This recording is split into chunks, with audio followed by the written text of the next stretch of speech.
Queridos amigos, queridas amigas, é uma grata satisfação estar falando mais uma vez e, nesse caso em especial, estar encaminhando essa mensagem para os queridos amigos da Casa de Oração Bezerra de Menezes, a COBEM, instituição cara e querida, conhecida de todos nós, instituição das mais admiradas aqui na cidade de Salvador, Bahia, e para a qual, repito, estamos encaminhando essa mensagem, cujo tema foi elaborado pela programação doutrinária da COBEM, que nos foi encaminhado e nos foi solicitado abordar esse tema. Portanto, essa palestra está incluída na grade doutrinária da Casa de Oração Bezerra de Menezes, publicada, portanto, tanto no canal da COBEM como no nosso canal Raciocínios Espíritas.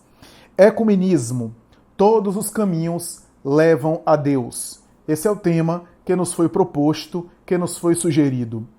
Etimologicamente, a palavra ecumenismo é uma palavra que deriva de uma expressão grega oikomené.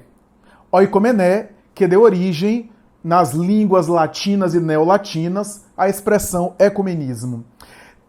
Textualmente falando, literalmente falando, oikomené, no grego antigo, significava mundo habitado, mundo preenchido. A palavra tinha, no entanto, literalmente essa acepção, esse significado, mas tinha um sentido de mundo habitado no sentido de povo civilizado, de população civilizada. Ou seja, uma população que tinha uma cultura aberta, como era o caso da grega. Aliás, modelo de cultura para todas as nações do seu tempo. Particularmente aqui eu me refiro à Grécia Antiga, à Grécia de Sócrates e Platão, a Grécia que era o centro cultural do mundo, onde se concentravam as aspirações, as ambições. Os gregos até hoje têm uma cultura que nos fascina. Até hoje, que eu digo, o grego daquela época, até hoje nos fascina a Grécia daquela época. A Grécia do século V de Péricles, a Grécia de um Fídias, a Grécia de um Sófocles, a Grécia de um Anaxágora, de um Sócrates e um Platão, e assim por diante. Essa Grécia que tanta beleza, que tanta cultura, que tanta mitologia, que tanta tragédia e comédia no teatro, na literatura, que tanta riqueza cultural ofereceu à humanidade, tinha como princípio fundamental, como modelo de estética e de linguagem, a ideia de ser uma cultura aberta, isso é, de transmitir a sua sabedoria, olha que bonito, de transmitir a sua sabedoria para todos os povos. Ainda que houvessem preconceitos, ainda que houvessem vícios e, de alguma forma, entendimentos que hoje nós consideramos inadequados, como é o caso do regime da escravidão, por exemplo, como é o caso de certas injustiças sociais, a Grécia, desse período brilhante, desse apogeu de cultura e de filosofia, apregoava a ideia de que a nação modelo, uma nação referencial, seria uma nação cuja cultura seria aberta, que de alguma forma enviaria e ao mesmo tempo assimilaria mensagens culturais. Portanto, uma nação ou uma população que realizaria trocas, intercâmbios, diálogos o tempo todo. Olha só a ideia que tinha de oikomené, ecumenismo, mundo habitado, povo civilizado, cultura aberta. No Império Romano, mais tarde, quando Roma passa a predominar e passa a alcançar o seu apogeu, particularmente a partir do primeiro triunvirato com Júlio César e mais tarde no segundo triunvirato e os grandes imperadores da Casa Júlia, Roma que começa a dominar o mundo com a sua águia poderosa com o caráter político de invasora, com as características de invasão e de dominação territorial, pela artimanha e habilidade que possuía na área da guerra, o Império Romano, quando alcançou o seu apogeu, já de alguma forma simultaneamente com a decadência daquela cultura extraordinária, cujas personalidades já não existiam mais na Grécia, Roma, que foi herdeira cultural, pelo menos do ponto de vista cultural e filosófico, do legado da Grécia e que herdou boa parte desse legado, vivendo também o seu apogeu com os grandes pensadores intelectuais, oradores e mestres da retórica que apareceram como Tito Livio, Horácio, Mecenas, Virgílio e tantos outros que sensibilizaram a cultura romana, reproduziu de alguma sorte aquela hegemonia filosófica, aquele apogeu cultural da Grécia Antiga. E a palavra ecumenismo passa a ter um outro significado, passa a assumir um caráter com uma conotação política, como era a tradição da cultura romana. Roma, quando conquistava os povos, ela não se importava ou não valorizava muito as questões culturais e religiosas dos povos. Pelo contrário, inclusive respeitava os povos a ponto de dar-lhes autonomia, de continuar sustentando seus credos, de continuar se manifestando culturalmente da sua forma, religiosamente da sua forma, desde que os povos conquistados pagassem os impostos e que Roma pudesse aumentar o seu poder recolhendo os impostos. Então, preservava a cultura local para melhor arrecadar financeiramente, é melhor expandir-se financeiramente. Essa conotação, portanto, de ecumenismo passa a ter no Império Romano uma conotação política. Roma era ecumênica nesse sentido, porque dominava tudo, né? Aquela velha colocação de que o sol nunca se põe em Roma, né? Graças às terras que conquistou de tal forma expansivas que não há nunca o sol se pondo em todas as nações, portanto nunca se põe em Roma de uma maneira absoluta, né? Tal era a expansão romana extraordinária. Mas a palavra ecumenismo, embora apareça em Roma como esse ecumenismo romano, no sentido político da palavra, no sentido do poder, no sentido da dominação, é na tradição religiosa, e particularmente na tradição religiosa cristã, que a palavra ecumenismo passa a assumir uma feição especial. Por quê? Porque ecumenismo passa a caracterizar uma espécie de abordagem na evangelização das pessoas, a princípio nos primórdios do cristianismo, evangelização de judeus, de gentios, judeus e não judeus, de missão propagandeadora, isso é, difusora, a qual o apóstolo Paulo é uma referência no sentido de levar o evangelismo cristão para todas as pessoas. Nos primórdios, portanto, do cristianismo, a gente vai ter a palavra ecumenismo sendo associada a essa oportunidade de alguma forma acolher as pessoas interessadas na mensagem cristã e encaminhá-las à mensagem cristã nesse sentido cristão específico, particular. Também, no cristianismo, em seus primórdios, a palavra ecumenismo passa a ter uma perspectiva não política, nem geográfica, nem cultural como a Grécia,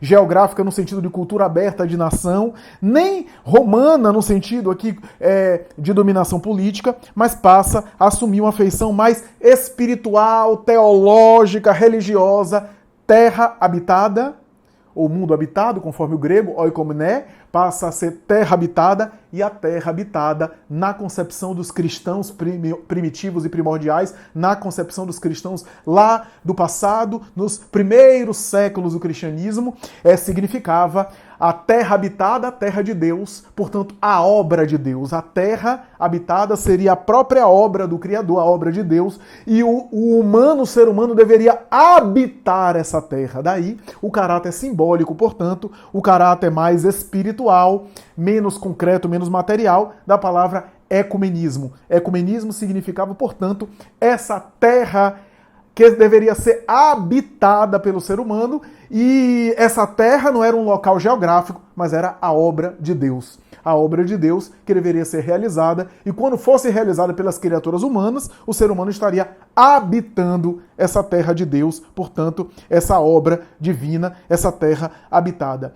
No ano 381, já no início da Idade Média, encontraremos uma reunião de cristãos na doutrina que se derivou do cristianismo nascente, do cristianismo original, estruturando-se em uma instituição teológica e religiosa. A nascente doutrina católica daquele momento vai organizar uma grande reunião Reunião essa que permitiu convocar uma série de líderes religiosos de várias casas, de várias igrejas, de vários locais que deveriam se reunir em Roma e que cada líder, chamado bispo, deveria receber do bispo de Roma uma reunião daquela, bispo de Roma, que mais tarde se chamaria Papa, e que deveria fazer uma reunião ali de um caráter mais universal, chamada também concílio, essa reunião,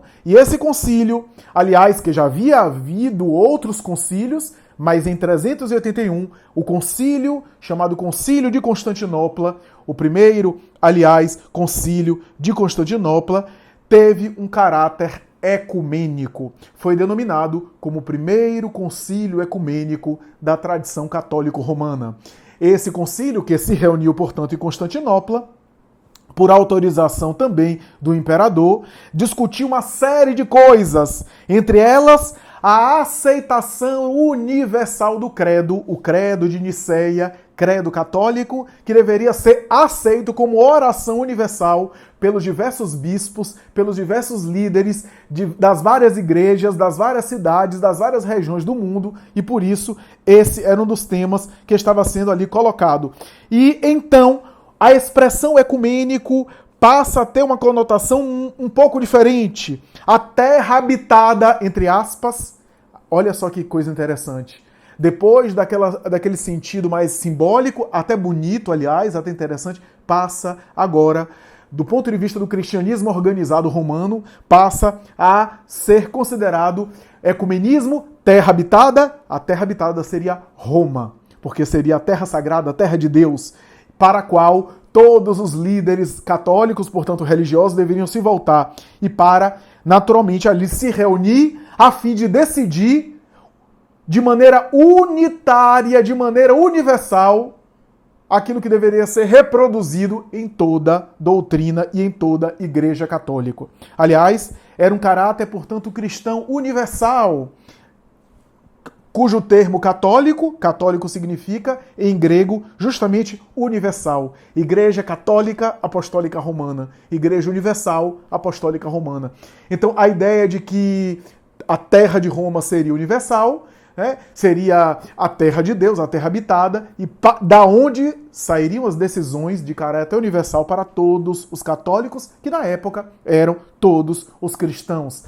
Considerados, pelo menos oficialmente, embora houvesse movimentos outside, digamos assim, movimentos alternativos a esse cristianismo, que foram mais tarde combatidos, né? Especialmente os cátaros, lá por 1100, os albigenses e alguns outros movimentos que, de alguma forma, destoavam um pouco da tradição católica, diante dos quais, inclusive, houve mais tarde os princípios iniciais, as sementes iniciais da Inquisição Católica. Mas isso é assunto lá para frente. A verdade é que, mais tarde, nós iremos encontrar, e aqui estamos falando do século XVI, 1517, Martinho Lutero desencadeia a Reforma Protestante e aquele poder e aquela ideia de ecumenismo como sendo supremacia mundial. O ecumenismo, portanto, seria uma unidade católica em todos os sentidos. O cristianismo passa a ser entendido de uma outra forma. Lutero, que foi monge agostiniano, portanto, de uma linha teológica baseada em Santo Agostinho, fundamentada em Santo Agostinho, um dos pais da patrística, um dos pais da igreja,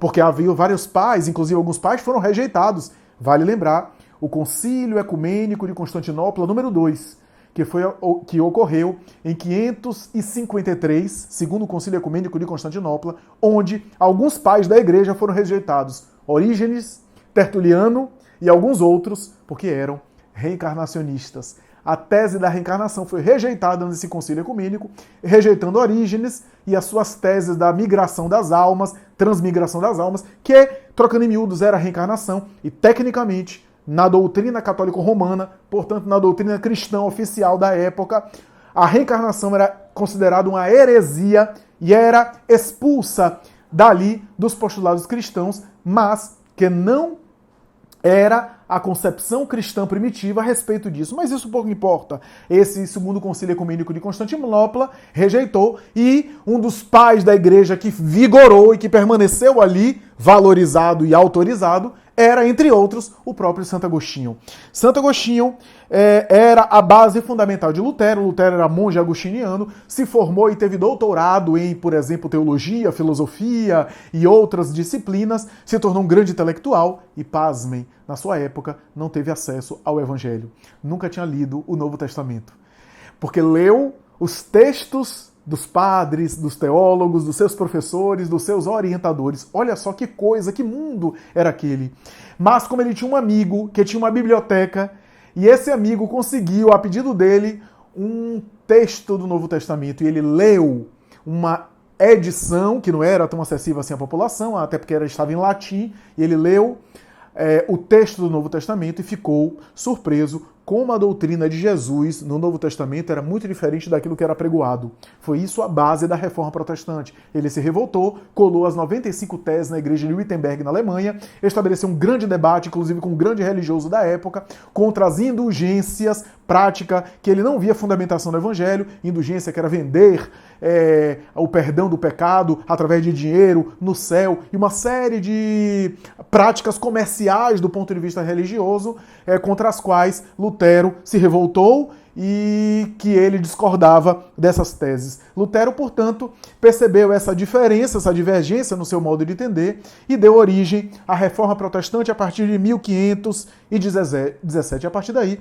houve uma série de revoltas, o poderio católico romano não era mais hegemônico no mundo, começou a enfraquecer o poderio católico, portanto, duas forças agora religiosas, protestantismo de um lado, catolicismo de outro. Alguns países permaneceram na cultura católica, outros países passaram a aderir à cultura protestante, como é o caso da Inglaterra, por exemplo, de Henrique VIII e outros, que começou a adotar a cultura protestante, até hoje, aliás, e outros países. Max Weber, o famoso sociólogo, um dos pais da sociologia moderna, lançou uma obra chamada A Ética Protestante e o Espírito do Capitalismo, considerada uma das obras mais importantes do século XX, uma das 100 obras fundamentais do século XX, e nessa obra Max Weber defende que a ideia básica que, segundo a tradição, é atribuída a Calvino, a frase de Calvino, o trabalho dignifica o homem, é um dos lemas da Reforma Protestante, diferente da tradição católica, cujos religiosos não trabalhavam. E essa ideia de trabalho dignifica o homem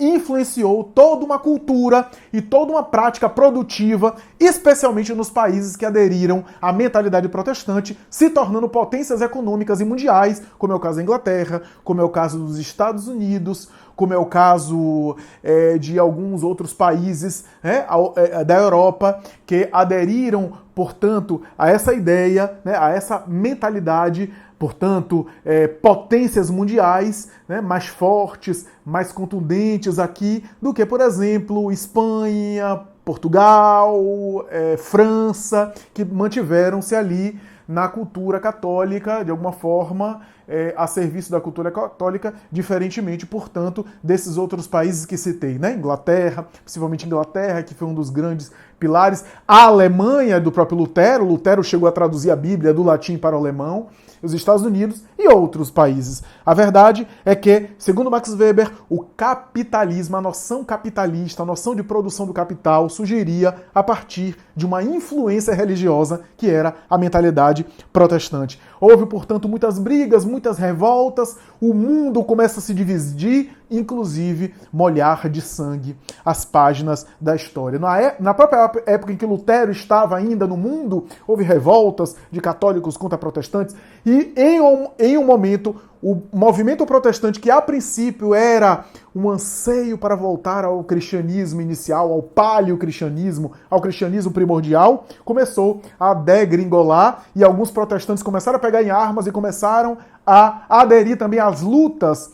Particularmente, segundo alguns dos biógrafos, o próprio Lutero, segundo alguns biógrafos, em alguns momentos se perturbou diante da pressão dos príncipes europeus sobre ele, diante dos católicos e dos protestantes, ele no meio, e incentivou, segundo os biógrafos, estimulou a própria revolta dos camponeses, que matou muita gente e que teria, segundo uma linha da tradição histórica, teria sido responsabilidade também de Lutero. E assim, a gente viu que em 1545, Lutero ainda estava vivo, segundo não me falha a memória, Ele faleceu em 1546, um ano depois. A própria Igreja Católica estruturou uma resposta que em base era filosófica, cultural e de evangelismo, mas que também tinha seus aspectos violentos, chamada Contra-Reforma, também chamada a Reforma Católica. E assim, brigas de todos os lados. Ainda nesse século, 1572, 24 de agosto, nós teremos a famosa Noite de São Bartolomeu,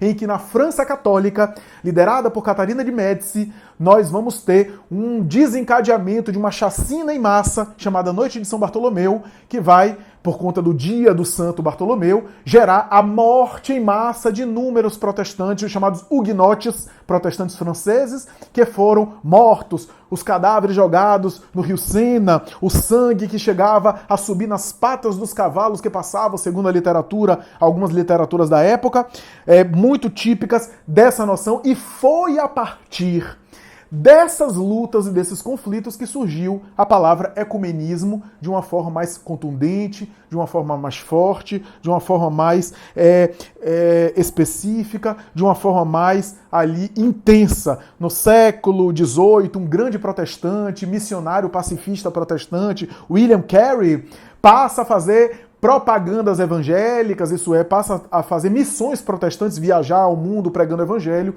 e a sua abordagem já era uma abordagem um pouco diferente daquelas polarizações fanáticas e polarizações de intolerância entre católicos e protestantes. E ele, século XVIII, portanto, 1700 e pouco, começa nos seus discursos a fazer um apelo da cooperação entre os cristãos de diferentes denominações. Porque na época dele já havia várias denominações, não eram só católicas e protestantes e luteranos. O próprio protestantismo começou a se dividir e começou a estabelecer também conflitos e tensões. O protestantismo de Lutero, o protestantismo de Calvino, o protestantismo de Wycliffe, o protestantismo que tinha base em Hus, o protestantismo variado, o protestantismo mais tarde Wesley, o protestantismo mais tarde Batista, futuramente, o anglicanismo inglês, a Igreja Ortodoxa Russa, cristã, a Igreja Ortodoxa Grega, cristã, e hoje a gente tem mais de 2.000 religiões só do protestantismo, derivada da tradição protestante, cada uma delas com diferenças teológicas, às vezes diferenças mínimas, entendimentos mínimos, e é claro que a partir desse momento surgiria algumas pessoas, entre eles William Carey e outros, que começaram a popularizar o termo ecumênico, o termo ecumenismo, mas havia ainda muitos equívocos. Muitos equívocos ao longo dos tempos foram cometidos em nome desse ecumenismo. A ideia de uma unidade doutrinária, de todas as igrejas. Algumas pessoas que começaram a carregar essa bandeira do ecumenismo começaram a pregar uma ideia de unidade doutrinária de todas as igrejas. E isso não é possível, porque havia escolas já e instituições de diferentes interpretações. E nem sempre todas as interpretações vão convergir.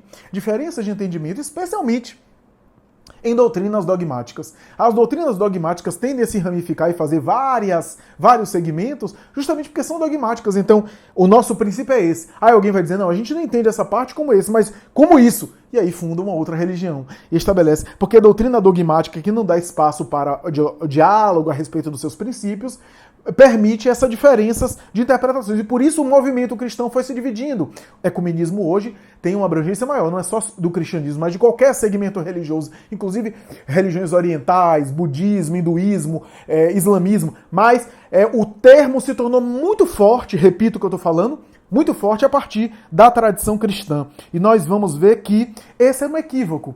Nós temos toda uma unidade, agora um cristianismo só, conseguimos convergir em um cristianismo só. E isso, de alguma forma, não era possível. Haveria diferenças de interpretação, mas a gente poderia, de alguma forma, dialogar, interagir, conviver. A ideia de conviver, sem necessariamente renunciar aos pontos teológicos principais, valiosos e caros a cada um. Esse foi um dos grandes equívocos. Um outro equívoco era fazer cultos ecumênicos, até hoje, aliás, abordagem ecumênica, mas que na verdade era uma proposta disfarçada de eu convencer para minha fé, o outro e o outro fazia mesmo. Então a gente fazia pregações, fazia discursos ecumênicos, aparentemente ecumênicos, de respeito, de fraternidade, mas no fundo cada um estava puxando a sardinha para o seu brasa numa espécie de proselitismo, numa espécie de convencimento da sua proposta religiosa, da sua abordagem de fé e assim por diante. Surgiria mais tarde um termo muito bom, muito interessante, que até hoje é um termo valioso e usado entre nós, que é o termo diálogo religioso, ou, mais tarde, diálogo interreligioso. As primeiras abordagens são, inclusive, de tradições não necessariamente cristã, mas também cristã, no Império Mongol, no final do século XIX. Mais tarde, no entanto, no Ocidente, a gente vai ter uma série de tentativas e abordagens, e especialmente na década de 60, quando houve um concílio muito importante na Igreja Católica, o chamado Concílio Vaticano, especialmente o Concílio Vaticano II, nós iremos ver uma ampliação e uma renovação. Esse concílio foi muito importante da tradição católica. A gente já tinha os textos de Qumran, a gente já tinha os manuscritos do Mar Morto, muita coisa estava sendo revista na Igreja Católica, o entendimento dos grandes pensadores católicos a respeito da compreensão religiosa, da tolerância, da caridade. Nós tivemos um Papa extraordinário, o Papa Pio XII, Eugênio Pacelli, que era um grande humanista. O Papa Pio XI também era. Mais tarde, o Papa Paulo VI. E assim por diante, o Papa João Paulo II, tão conhecido entre nós, alguns lembram dele. E então, a partir da década de 60, houve uma série de fóruns e diálogos no meio católico, levantando a bandeira do diálogo interreligioso, da possibilidade do diálogo interreligioso. E o diálogo interreligioso é uma das expressões mais interessantes e mais caras, mais comoventes do ecumenismo, da ideia ecumênica. E uma das características do diálogo interreligioso, uma das coisas mais importantes do diálogo interreligioso é o seguinte: parar com a ideia, a ambição, a expectativa de supremacia de um culto sobre outro e até de uma supremacia internacional e mundial, levando em consideração que as grandes religiões, né, internacionais, aquelas que abrangem uma quantidade, uma população muito grande. Outra característica do diálogo interreligioso, a ênfase na semelhança. Nós temos mais semelhanças do que diferenças, enfatizam os que defendem o diálogo interreligioso e os ecumênicos. Aqueles que criticam o ecumenismo vai dizer que não, que há muito mais diferença, que não dá para conciliar. Que é impossível conciliar alguns pontos teológicos, e é mesmo, mas alguns veem que, graças a essa impossibilidade de conciliar, é impossível haver um ecumenismo, é impossível haver um entendimento ecumênico. E não é verdade. É possível haver, pelo menos no nosso ponto de vista é possível haver, mas aqueles que se prendem à ideia de que não é possível, talvez em nosso modo de vista está se prendendo mais às diferenças teológicas do que às semelhanças e às identidades, porque temos muitas identidades, na verdade. A ênfase na semelhança e o respeito nas diferenças, o respeito que nós pensamos diferentes. E eu não vou mudar você, não vou tentar convencer você, e nem você vai tentar me convencer. E valorização e ênfase nas semelhanças, que faz a gente se unir, se conectar, e a possibilidade de a gente dialogar, compartilhar de impressões e de identificações, e também contribuir na diferença, nas diferenças de pensamento, onde um pensa diferente do outro, e cada um pode agregar o seu pensamento dizendo: eu contribuo com isso, já o outro contribui com algo diferente, e o diálogo pode ser estabelecido dessa forma. Diálogo interreligioso talvez seja a expressão mais didática e mais concreta em termos de ação para demonstrar o ecumenismo, diálogo interreligioso. Mas quando a gente fala que as semelhanças são maiores, muita gente não entende isso. Por que eu digo que as semelhanças são maiores? Por que eu digo que a gente tem muito mais semelhança do que diferença? Por que eu enfatizo isso de uma maneira tão especial, embora alguns vão discordar de mim? Pegue as religiões cristãs. As religiões cristãs. Todas as religiões cristãs. Aqui eu estou falando das matrizes dogmáticas, protestantismo, catolicismo, e as evangélicas de um modo geral. Todas as religiões cristãs, ou pelo menos a grande maioria, vai colocar Deus como aspecto máximo, Jesus como Filho de Deus e uma das partes de Deus, porque Jesus é Deus, a Santíssima Trindade. Mas basicamente Deus, o Pai de todos nós, portanto o monoteísmo, e Jesus como Salvador. Toda doutrina religiosa cristã tradicional vai dizer isso. Ora, isso já é muita semelhança. Deus, Pai maior, e Jesus como Salvador. Se a gente converge nisso, agora, se a gente entende que o batismo deve ser como fez João Batista, por imersão, ou se o batismo vai ser por aspersão, jogando, ou o batismo vai ser só colocando o bebê ali na água, ou o batismo, ou a desnecessidade do batismo, ou a comunhão vai ser a hóstia, o vinho, etc., ou não vai ter comunhão. Isso são, de alguma forma, diferenças teológicas que podem ser consideradas até importantes, a depender de como esse jeito entenda, mas Jesus é o nosso Salvador de todos nós. Então, me parece que as semelhanças maiores predominam e isso possibilita convergências. Agora, eu vou falar mais ainda de uma forma mais geral, como o ecumenismo é entendido no dia de hoje. As religiões, de um modo geral, as religiões gerais, têm 4 princípios fundamentais. 4 elementos fundamentais importantes. E esses 4 elementos, que são 4 pilares, fazem com que elas possam dialogar.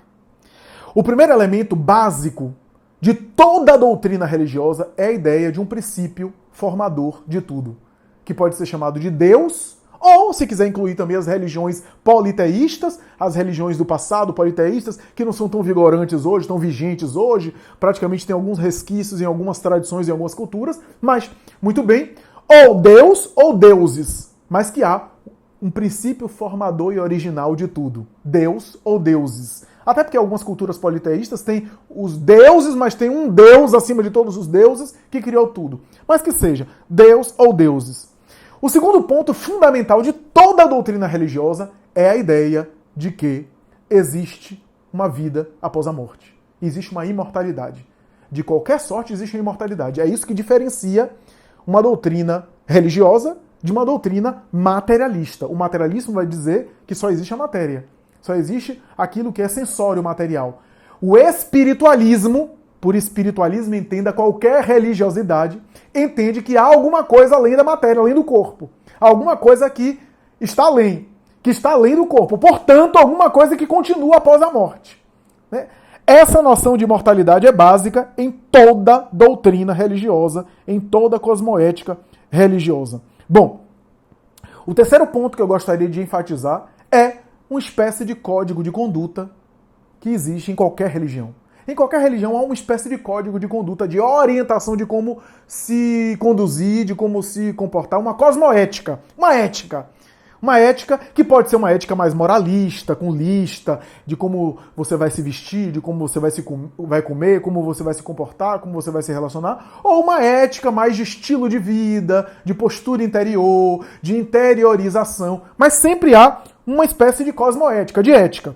E esse é o terceiro ponto. E o quarto ponto seria a ideia de haver compensações para a vida que se leva. Compensações que pode ser mérito ou demérito para o tipo de vida que o sujeito se permite durante a experiência material. Essas compensações podem ser nesse mundo mesmo, se o indivíduo tem uma vida feliz, vive a vida feliz, produz o bem, planta o bem, vive uma vida mais bondosa, uma vida mais pacífica, vive uma vida mais boa aqui, vive uma vida melhor.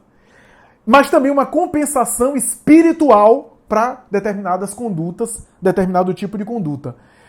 Que no passado poderia ser céu e inferno, poderia ser qualquer coisa. Por que eu estou falando sobre esses 4 pontos? Porque o Espiritismo aborda esses 4 pontos como 4 pontos fundamentais da sua doutrina. O Espiritismo não é uma doutrina dogmática. Por isso que não há, pelo menos não deveria haver, até há tendências práticas, mas a rigor não há essas divisões de outras doutrinas que são dogmáticas e que a gente entende que é inevitável dividir mesmo, no sentido de que há religiões diferentes. No Espiritismo não há, porque como não é uma doutrina dogmática, a gente se entende nos pontos fundamentais. Como eu falei aqui, Jesus, nosso Senhor, das religiões cristãs. O Espiritismo tem pontos fundamentais, tem princípios fundamentais, princípios básicos, que para a pessoa ser espírita, a pessoa tem que aceitar, tem que compreender. Aceitar não no sentido da imposição, porque não é um dogma. Aceitar no sentido da reflexão. Eu entendo que isso é coerente, então eu aceito isso pela reflexão, pela lógica. Se eu aceito esses princípios básicos, eu sou espírita. Se eu discordo de outros espíritas sobre outros pontos, a gente não deixa de ser espírita por conta disso. Na base da doutrina espírita já existe um ecumenismo. Na base da própria doutrina espírita já existe, entre os espíritas, uma proposta ecumênica. Porque eu posso ser espírita, você pode ser espírita, e a gente pode discordar de vários pontos da literatura espírita, vários pontos a gente entender diferente, que são pontos acessórios, são pontos secundários, sem que a gente deixe de ser espírita, porque a gente aceita os pontos fundamentais. Né? Então há quem fale que o perispírito tem uma característica X, outros falam que o perispírito tem uma característica Y, há quem diga que o planeta Marte é mais evoluído espiritualmente que a Terra, há quem diga que é mais inferior.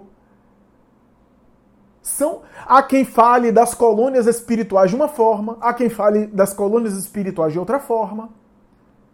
Há quem entenda que a mediunidade tem características mais particulares, há quem entenda que a mediunidade tem outros tipos de características. A gente pode divergir, a gente pode se entender e discutir sobre esses pontos sem que a gente deixe de ser espírita, abraçando os pontos fundamentais da doutrina espírita, porque é uma doutrina filosófica, como diz Allan Kardec, e uma ciência de observação. Mas por que eu estou falando isso? Lembra dos 4 pontos fundamentais? 4 pontos ecumênicos de todas as religiões? Abra o Livro dos Espíritos de Allan Kardec e veja como o Livro dos Espíritos é dividido.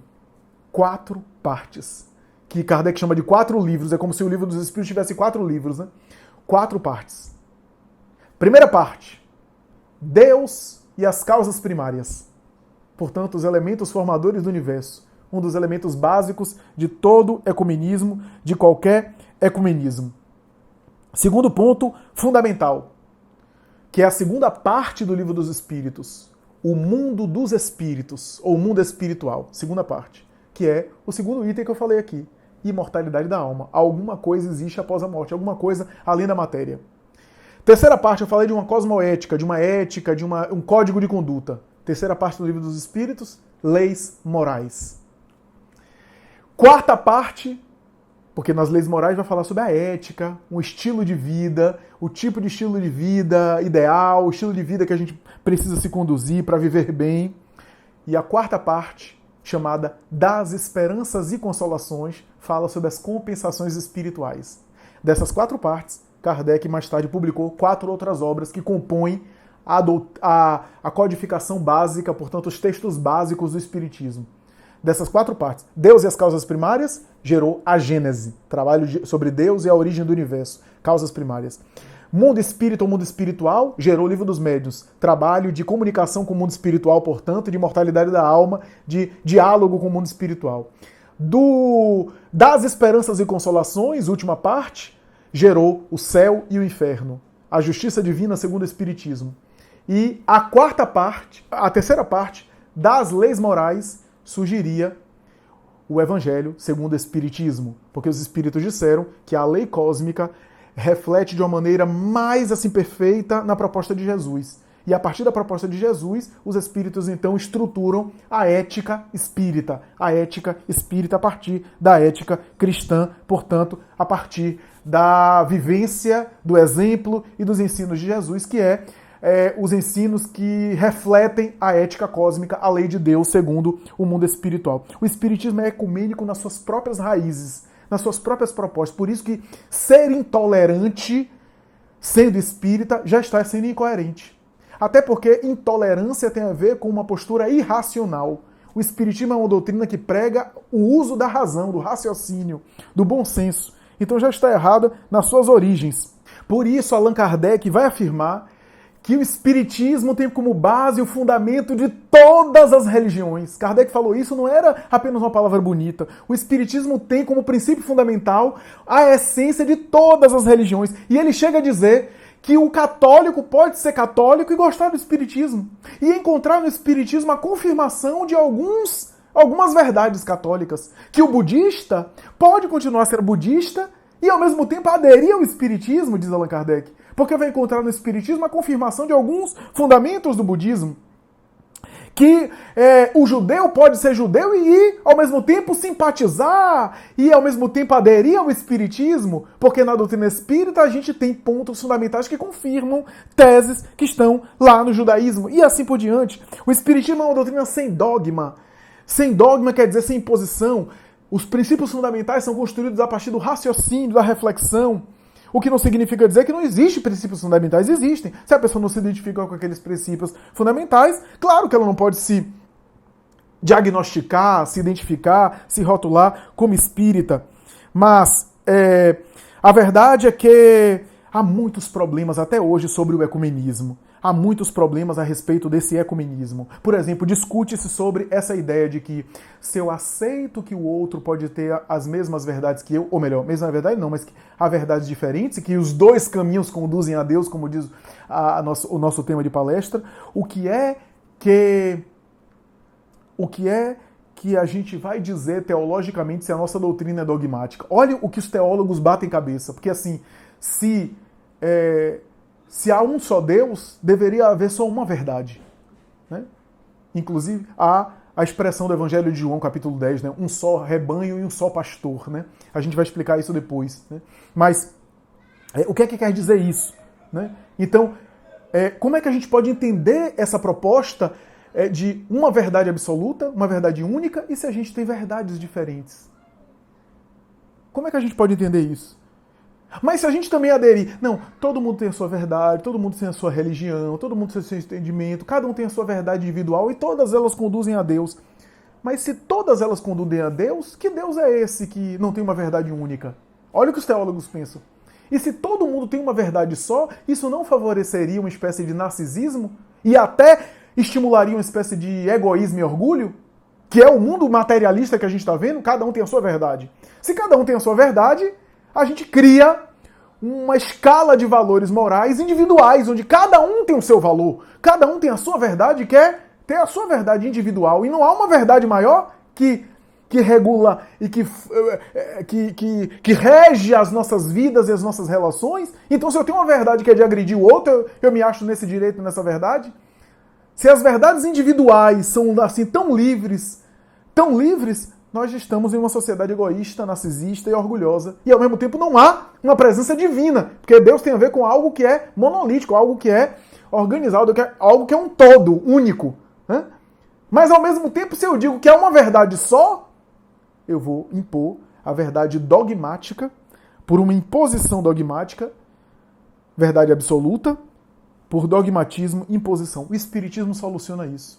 Porque vem dizer que há uma verdade maior, sim, que é Deus e as suas leis. Mas a compreensão delas a gente vai fazendo aos poucos através das diversas religiões. Todas as religiões têm parcelas dessa verdade com V maiúsculo, mas não tem a parcela total. Porque a parcela total só é Deus. Só Deus, V com V maiúsculo, Deus com D maiúsculo, é que tem essa verdade com V maiúsculo, que tem a verdade total. Nós temos verdades relativas que vamos alcançando. O espírito Vitor Hugo Podivaldo Franco disse que Deus jogou um grande espelho que caiu em múltiplos pedaços e cada um pegou um pedaço. E esse espelho maior é a verdade com V maiúsculo. Cada um de nós tem uma parcela da verdade. As religiões obedecem a necessidades psicológicas e níveis de consciência. Há religiões com mais rituais, há religiões com menos rituais, há religiões com mais imagens, bonitas, aliás, há religiões que não têm imagem, há religiões que são mais interiorizadoras, há religiões que são mais de culto exterior e de liturgia. Todas elas obedecem e atendem a necessidades humanas, a necessidades psicológicas do ser espiritual em evolução. As diferenças doutrinárias do ponto de vista do espiritismo é saudável. É saudável a gente ter diferenças doutrinárias. Entre os espíritas é saudável, a gente cresce e aprende com isso. E entre outros religiosos também deve ser saudável a gente entender de forma diferente, a gente cresce com isso. Há diferenças de entendimento, há diferenças doutrinárias. Então isso é super saudável. É super saudável a gente ter diferenças de concepção.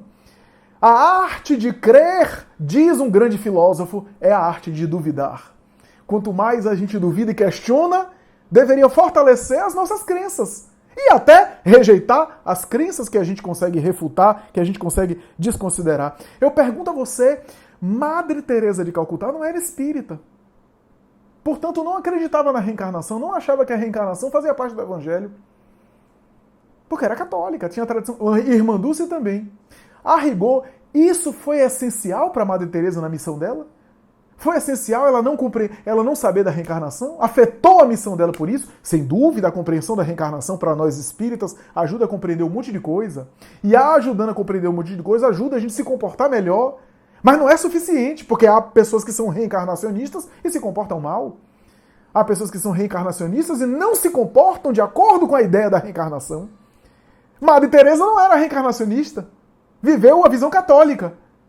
E isso não foi indispensável para ela conseguir sair com sucesso da sua missão. É claro que chegando ao mundo espiritual, para nós espíritas, ela conseguiu descortinar uma parte maior da verdade e pôde incorporar a seu conhecimento, a sua noção, a ideia da reencarnação. Como Joana de Ângeles, que foi Joana Angélica, que foi uma freira católica, não era reencarnacionista. Quando chegou no mundo espiritual, conseguiu adquirir maior bagagem e conseguiu aí melhor elaborar, em nosso ponto de vista, melhor compreender a vida espiritual e entender o processo da reencarnação, que ela não tinha esse entendimento na Terra. E todos nós, eu estou falando da reencarnação como exemplo nosso espírita, mas todos nós, quando chegarmos no mundo espiritual, vamos adquirir mais coisas e mais conhecimentos que agora a gente não tem ainda entendimento completo das grandes verdades do Espírito. As grandes verdades do Espírito. A gente tem o que a gente tem condição de digerir, como dizia Jesus. Eu poderia vos falar muito mais coisas, mas vós não compreenderias, vós não suportaríeis. E é por isso que eu vos falo por parábolas. João capítulo 14, né? Então, as críticas atuais ao ecumenismo quase sempre é apegada à letra. A gente não vai se entender porque há diferenças teológicas. E há mesmo. Há mesmo. Eu não posso dizer que se eu conversar com um católico, eu vou concordar com tudo. Claro que não. E o católico não vai concordar com tudo comigo. Por exemplo, o exemplo que eu dou aqui mais claro para ficar compreensível é a ideia da reencarnação. O católico não é reencarnacionista, o espírita é reencarnacionista. Então vai haver diferenças, mas isso não impede o ecumenismo. A gente pode dizer, eu sou reencarnacionista, você não é. Eu falo sobre o ponto de vista reencarnacionista sobre um tema.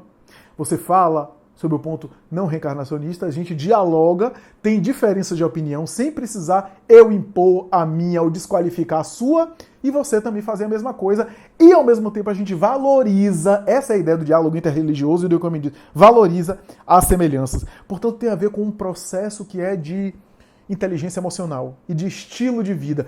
Eu diria, em minha forma de entender, baseado na doutrina espírita, que o ecumenismo é um estilo de vida. Não é uma prática institucional. Porque a prática institucional pode parecer uma coisa muito assim de fachada, sabe? Vamos fazer um culto ecumênico. Não que os cultos ecumênicos não são bons. São. Conheci pessoas maravilhosas, já fiz cultos ecumênicos. Mas se a gente resumir o ecumenismo a culto ecumênico, a gente vai ficar naquela coisa. Vamos fazer o culto ecumênico. Abraça o pastor, abraça o pai de santo, abraça o católico. Cada um fala da sua mensagem, sobre o seu ponto de vista, depois todo mundo dá a mão, faz oração. Num clima de fraternidade, não estou dizendo nem que é fingido, pode até ser fingido, ser um fingimento de fraternidade, mas a gente fica ali, congraçando daquela forma, se abraçando apenas naquele momento, depois cada um vai para o seu canto, e a gente não dialoga, cada um com o seu, e a gente vai seguir a nossa trajetória, e eu discordo dele, não penso como ele, pronto. Então, ficou uma espécie de ritual apenas de fachada exterior, onde parece muito bonitinho, onde a gente está, de alguma forma, fazendo uma espécie de marketing de fraternidade entre as religiões. Não é que a gente... por isso eu estou dizendo para a gente se tratar mal. Não é a gente se tratar mal. Mas é um momento ali. Ecumenismo não pode ser isso. Ecumenismo tem a ver com estilo de vida. Tem a ver com... Eu tenho um amigo que é pastor protestante aqui de Salvador. De vez em quando eu ligo para ele e diz, eu vou aí um dia desse tomar um café com você. Quero sentar com você para conversar. Vamos conversar. Ecumenismo é o que um amigo nosso faz, que eu conheço. Um amigo nosso, trabalhador de uma casa espírita, ele faz isso. Ele faz um grupo de estudo da Bíblia com 2 ou 3 pessoas de outras religiões. Ele é espírita. E ele dialoga e fala sobre isso. E conversa, e tem diferentes pontos de interpretação, e valoriza as semelhanças, não polemiza. Isso é uma atitude ecumênica, porque tem a ver com estilo de vida, com forma de se relacionar com o outro. O ecumenismo é uma forma de se relacionar com o outro. Então, tudo isso tem a ver com essa importância. Jesus falou do ecumenismo. Quando ele falou aos discípulos, ide pregai, ele falou, vai até os outros, aqueles que não queiram receber, sacode o pó. Sacode o pó aqui é no sentido de não entrar em atrito, compreende, prega aqueles que queiram lhe acolher e aqueles que não queiram, aceita, respeita. A instrução de Jesus nos evangelhos para o pregar, para a multiplicação do evangelho, é de acolhimento e de tolerância, de respeito ao outro que não quer, que não entende, de diálogo e não de imposição, que foi entendida ao longo dos tempos de maneira diferente. E ele disse no evangelho de João, eu tenho ovelhas que não são desse rebanho. Eu tenho ovelhas que não são desse rebanho. Quem seriam essas ovelhas? O Espírito João de Anjos, escrevendo sobre essa mensagem, vai dizer, sem dúvida, os budistas, os hinduístas, os muçulmanos, todos aqueles não cristãos que não têm um culto institucional ou uma compreensão consciente, uma compreensão direta e objetiva de uma prática cristã convencional, que tem inclusive ícones religiosos que não é Jesus, é outros, mas são ovelhas do mesmo rebanho, onde ele é o pastor. Quem conhece o Espiritismo sabe o que eu estou falando. Jesus é o governador espiritual dos processos. Não é aquele homem de Nazaré. Aquele homem de Nazaré é apenas uma parte do Espírito Jesus. Portanto, Buda, Maomé, Krishna, Lao Tse, os grandes missionários, não são propostas religiosas contrárias ao cristianismo e uma ameaça ao cristianismo. Não. São embaixadores do próprio Cristo. São colaboradores dele. Então vem à Terra para também transmitir aspectos da sua mensagem. Mas ele está no vértice da pirâmide. Ele está por detrás de todos esses processos de iluminação espiritual, de transcendência, de espiritualidade, de desenvolvimento de vida, de evolução. Eu tenho ovelhas que não são desse rebanho, mas é um só pastor. Um só rebanho. Por quê? Ninguém vai ao Pai senão por mim. Olha o caminho, todos os caminhos levam a Deus. Ele é o caminho. Mas ele é o caminho não é para ser católico ou protestante, ou para ser evangélico, ou para ser batista, ou para ser de tal igreja. Não. Ele é o caminho, aquilo que ele representa é o caminho. Ele é o caminho e ninguém vai ao Pai senão através dele, não é da pessoa de Jesus. Mas tudo aquilo que ele representa em termos de vida, de estilo de vida. Estilo de vida fantástico. E é essa a proposta do Espiritismo. Portanto, o ecumenismo não é uma postura institucional, é um estilo de vida moral. É uma postura interior. Para concluir nosso comentário, gostaria de citar a obra Nas Voragens do Pecado, de Ivone do Amaral Pereira, uma obra extraordinária, sobre a qual tenho lido ultimamente, a qual eu tenho lido e sobre a qual eu tenho conversado com algumas pessoas. Nas Voragens do Pecado narra um momento muito agudo da história da humanidade, que eu mencionei aqui, que é a Noite de São Bartolomeu. Estamos diante do final do século XVI, portanto, 1572, a Noite de São Bartolomeu, um pouco tempo depois, ali na França católica, e os protestantes sendo dizimados. Havia uma família de protestantes que eram cristãos devotados, e que faziam seus cultos cristãos sem prejudicar ninguém, devotados ao bem, e aquilo gerou uma reação dos católicos. Essa família, especialmente do interior da França, foi atacada por um sujeito fanático católico que, na sua coerência, na sua mentalidade, no seu sistema de valores, ele acreditava estava fazendo bem, estava fazendo o correto, que era servir a Deus, e o que se dizia era dizimar os protestantes que eram heréticos e que estava, de alguma forma, ali, sincero na sua fé, expurgando aqueles protestantes dali e, portanto, purificando eles através da morte e, ao mesmo tempo, sendo fiel à tradição da igreja, que a igreja dizia para defender a igreja e os princípios da igreja. Veja a distorção cultural da época. E esse sujeito levou isso adiante e dizimou uma família inteira. Uma família, aliás, que é um dos eixos centrais da obra Nas Voragens do Pecado. Ivone do Amaral Pereira é uma das personagens que faz parte dessa família dizimada e que sobreviveu. Charles, o autor espiritual da obra e guia espiritual de Ivone, é um dos líderes mais evangelizados, uma espécie de pastor protestante que morre dizimado e desencarna muito bem. E ele, inclusive, ao desencarnar, fica lembrando dela, que é uma irmã nova, sua irmã caçula sua.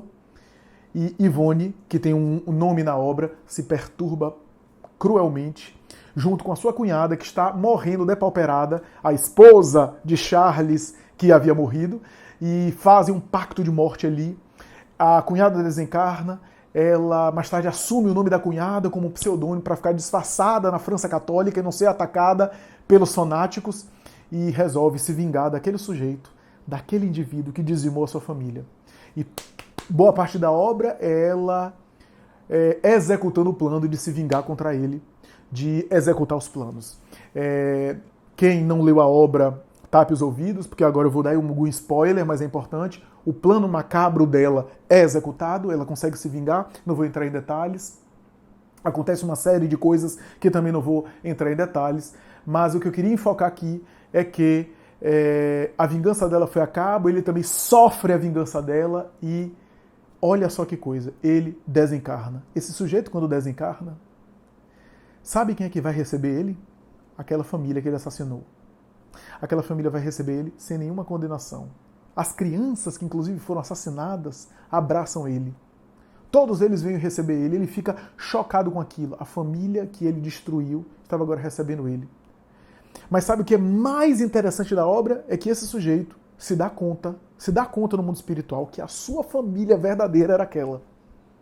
Que por causa de determinadas dívidas de um passado reencarnatório, ele não reencarnou biologicamente naquela família, ele reencarnou em outro lugar. Ele era órfão, inclusive, viu? Era órfão e é chamado filho bastardo, expressão da época. Não se sabia direito aí a origem dele. Era órfão, órfão de mãe e de pai. Já o débito de família reencarna, portanto, naquela circunstância, órfão de família. A vida o encaminha, como católico, a conhecer aquela outra família, ou melhor, a conhecer a sua família, só que essa sua família, que são os laços seus mesmo, que ele não merecia reencarnar entre eles, e encontra-se com eles, essa família é protestante. Ele matou os seus laços familiares. E ele se dá conta disso. Olha que trama do destino, que pegadinha. Então, às vezes, a gente está sendo intolerante com o outro e o outro faz parte de uma família espiritual nossa. E o que é mais importante é que Ivone, a personagem que se vingou,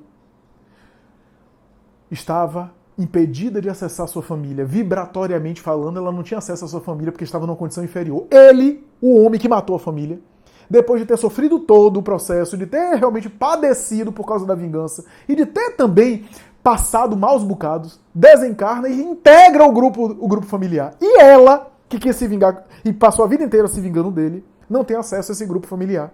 E não compreende essa pegadinha, quer dizer, eu me vingo do sujeito que matou toda a minha família e ele que matou toda a família está integrado e eu não. É a história, né, nas voragens do pecado. O que é que eu quero dizer isso? Que naquela época, naquele período, nesse processo espiritual, faltou ecumenismo. E o ecumenismo tem a ver com amor, com tolerância e com verdadeira caridade cristã. Caridade que não é piedade, caridade que é o amor colocado em ação. A verdadeira caridade é o amor cristão colocado em ação. É isso, meus amigos. Espero que vocês gostem. Até a próxima, se Deus quiser. Muita paz.